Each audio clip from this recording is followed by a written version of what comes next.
राजस्थान के भरतपुर जिले में पिछले दिनों एक गैंग वॉर हुई, जिसमें एक गैंगस्टर कुलदीप जगीना की बहुत ही निर्मम तरीके से गोली मारकर बस में घुसकर आरोपियों ने हत्या कर दी। इसके बाद ये मामला बहुत तोल पकड़ चुका है। लेकिन कुलदीप की हत्या के बाद अब क्या कुछ अपडेट निकलकर सामने आ रहा है, इन सब बातों की चर्चा आज के इस वीडियो में करेंगे। साथ में अब ये कहा जा रहा है कि कुलदीप दरअसल गैंगस्टर पहले नहीं था, पहले वो MBA की पढ़ाई कर रहा था, MBA उसने कर रखा था। लेकिन कृपाल जगीना की वजह से वो जराइम की दुनिया में आया और जराइम की दुनिया में आने के बाद वो एक बड़ा बदमाश बन गया। लेकिन आज उसकी हत्या के बाद, उसकी मौत के बाद, आज पूरे गांव वाले उसके समर्थन में SP ऑफिस का घेराव करने के लिए पहुंचे थे। कुलदीप जगीना के गांव में एक प्रतिष्ठित मीडिया चैनल जब पहुंचा था वहां पर, तो कई सारी ऐसी चौंकाने वाली जानकारियां निकलकर सामने आई, जो अब कहीं ना कहीं ये देखने को मैसेज मिल रहा है कि कुलदीप जगीना जब वाकई में गैंगस्टर था तो उसके समर्थन में आखिर इतने सारे लोग क्यों उमड़ पड़ रहे हैं। और उसके समर्थन में तो उमड़ रहे हैं, बल्कि उसे इंसाफ दिलाने की मांग भी कर रहे हैं। तो आज इसके इस वीडियो को भाई पूरा देखिएगा, क्योंकि गैंगस्टर कुलदीप जगीना को लेकर जो असमंजस की स्थिति बनी हुई है, आज वही हम क्लियर करने वाले हैं।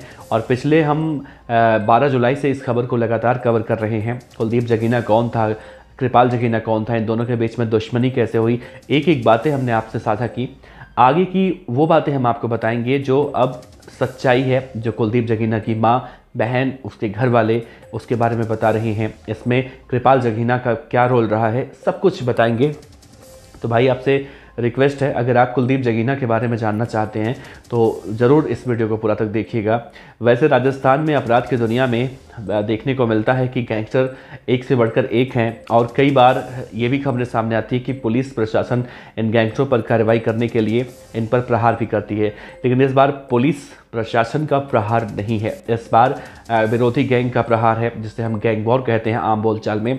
लेकिन ये गैंग वॉर कोई छोटा मोटा नहीं है। इस गैंग वॉर के सामने आने के बाद अब पूरे प्रदेश की सियासत जो है डगमगा गई है, चुनाव सर पे है।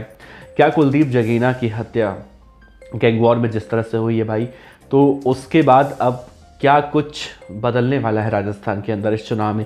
क्या गहलोत की सरकार का जो है तख्ता पलट इस बार होने वाला है? क्या बीजेपी वापस सत्ता में आएगी?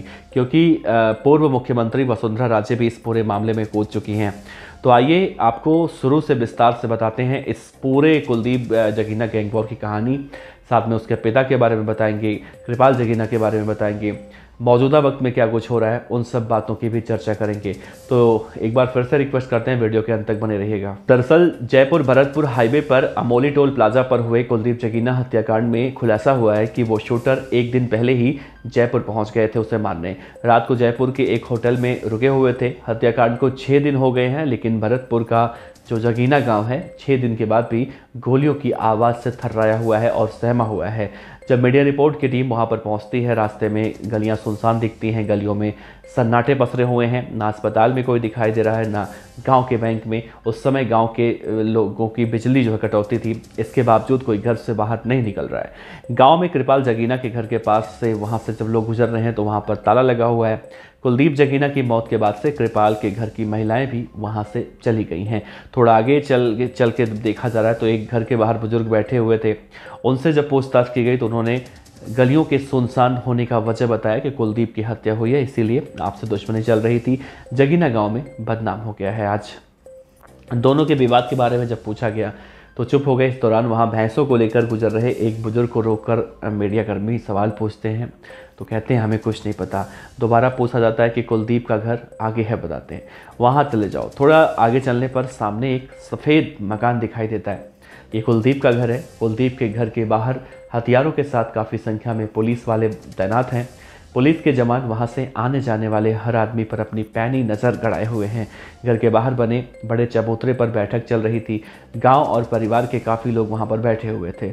जैसे भी मीडिया के लोग वहां पहुंचते हैं, अखबारों में जो छपी खबरें हैं उन्हें देखकर उनके मन में भी कई सवाल उठ रहे थे। वहां बैठे एक व्यक्ति ने कहा कि जान का खतरा होने पर कोर्ट में तारीखों पर ऐसे क्यों बुलाया जाता है, इनकी वीडियो कॉन्फ्रेंसिंग से पेशी क्यों नहीं की जाती है।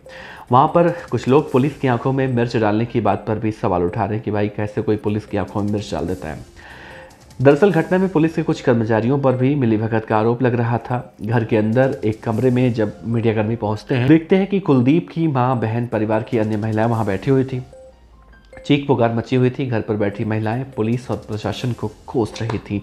पहले तो गुस्से में कुलदीप की मां उषा देवी बोली कि कृपाल तो खुद एक बड़ा गैंगस्टर था, उसे नेता किसने बना दिया। समझाइश करने पर कुलदीप की मां उषा देवी और बहन ऋचा मीडिया से बातचीत करने के लिए तैयार हो गई।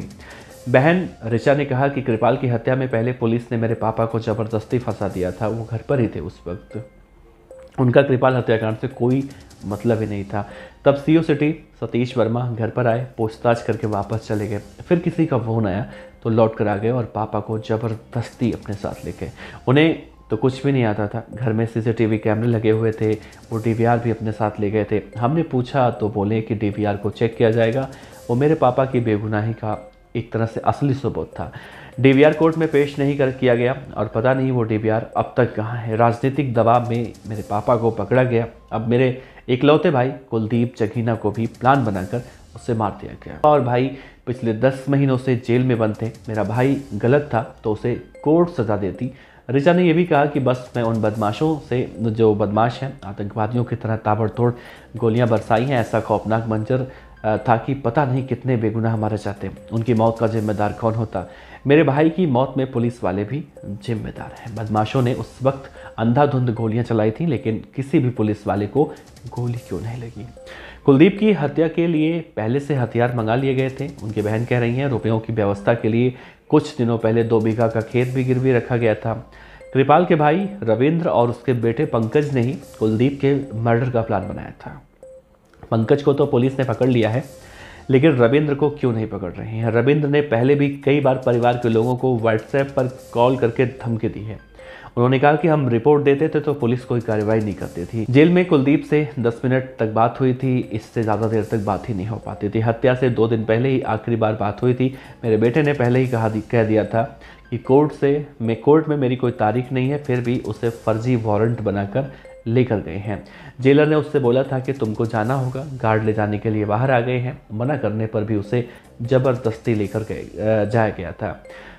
उन गार्डों के पास हथियार भी थे, तो क्या वो दिखाने के लिए लेकर गए थे। किसी ने भी उन बदमाशों का सामना क्यों नहीं किया, उन पर गोलियां क्यों नहीं चलाईं। उनकी मां कहती है गैंगस्टर की कि मेरे बेटे को पहले से ही जान का खतरा था। कोर्ट में पिछली तारीख पर बोला था कि मेरा वीसी पर पेशी लेना। मैं पिछली बार हर बार तारीख पर लेकर आते थे। हमने कोर्ट में एप्लीकेशन भी दी थी। कृपाल के भाई रविंद्र की मिलीभगत से ऐसा कुछ हो रहा है और उसके कहने पर ही एस्कॉर्ट को रोक दिया गया था। उसने ही बदमाश भेजे। मेरे बेटे के साथ जो हुआ, मैं भगवान से प्रार्थना करती हूँ कि ऐसा किसी के बेटे के साथ ना हो। बस में 7 पुलिसकर्मी और चलानी गार्ड थे जो बस में, उनमें से किसी को गोली नहीं लगी। माँ उषा ने कहा कि मेरा बेटा शुरू से ही पढ़ने में बहुत तेज़ था। 10वीं में 90% नंबर आए थे। BMA करने के बाद उसने MBA भी किया था। आपसी दुश्मनी ने पढ़ने लिखने वाले बच्चे को अपराधी बना दिया। कुलदीप के पिता दिल्ली पुलिस में पोस्टेड थे। एक प्लॉट को लेकर विवाद शुरू हुआ और 2 परिवारों में दुश्मनी हो गई। वे नौकरी से VRS लेकर गांव आ चुके थे। उन पर गांव में ही घर पर हमला कर दिया गया था। उस मारपीट में कुलदीप का भी नाम आया था। तब वो उस वक्त नाबालिग था। करीब 73 दिन जेल काटकर आया था। कृपाल का एक साथी पवन था, उसने भी अनबन होने लगी उससे। कई बार विवाद हुआ तो कुलदीप को मारने का मौका वो तलाश कर रहा था। पवन कटोरी के हत्या में भी कुलदीप का नाम उस वक्त लगा दिया गया था। कुलदीप के बारे में कहा जा रहा वो ऐसा नहीं था जैसा उसे बनाया गया है। वो कई सामाजिक संगठनों से जुड़ा हुआ था, हमेशा लोगों की भलाई के लिए काम करता था।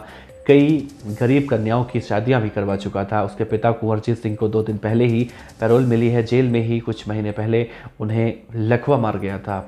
जेल से ही उनका इलाज भी लगातार चल रहा था। कुलदीप विजयपाल जो जिंदा बचा है और उसके पिता कुंवरजीत सिंह को जयपुर सेंट्रल जेल में अलग अलग बैरक में रखा जाता था।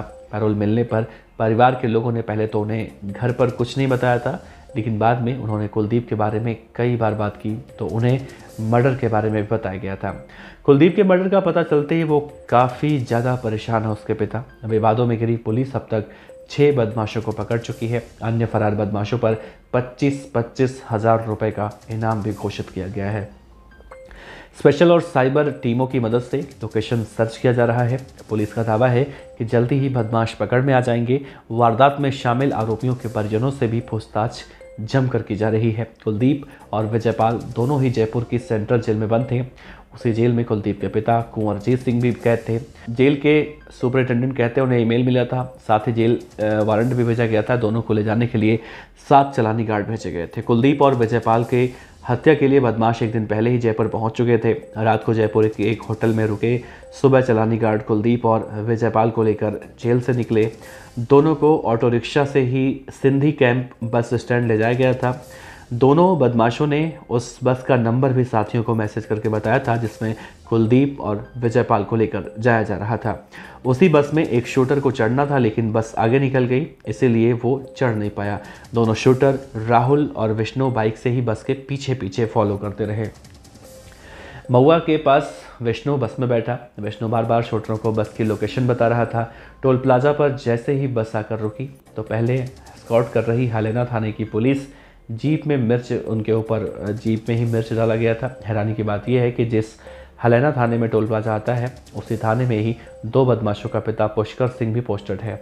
बदमाश तुरंत बस में बैठते हैं। बदमाश 3 बाइक और एक गाड़ी में आए थे। एक क्रेटा कार भी बस के पीछे लगी हुई थी जो कृपाल की ही थी। कृपाल के भाई रविंद्र का बेटा पंकज खुद उस बस में चढ़ा हुआ था और तब विष्णु, पंकज जो आरोपी हैं, उनके साथियों ने कुलदीप जगीना की ताबड़तोड़ गोलियों से भूनकर उसकी हत्या कर दी।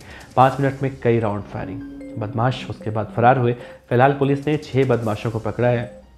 अन्य फरार बदमाशों की तलाश में पुलिस की टीमें राजस्थान, यूपी समेत और कई जगहों पर लगातार दबिश दे रही हैं। कई संदिग्ध नंबरों को सर्विलांस पर रखा गया है। ऐसे कुलदीप जगीना के परिवार वाले ये आरोप लगा रहे हैं कि उनके बेटे को साजिश के तहत फंसाया गया, उसे मारा गया। इन सब बातों में इन्वेस्टिगेशन चल रही है, लेकिन फिलहाल कुलदीप जगीना के समर्थन में पूरा गांव इकट्ठा हो गया है और जमकर जो है घेराबंदी कर रहा है और इंसाफ दिलाने की मांग कर रहा है। वैसे इस कहानी को बहुत ही सिंपल तरीके से, नॉर्मल तरीके से सुनाने का मकसद यही था कि अभी तक देखा गया कई तरह की अफवाहें कुलदीप जगीना के बारे में निकल कर सामने आई, तो हमने सोचा क्यों ना एक बार विस्तृत रिपोर्ट आप तक साझा की जाए।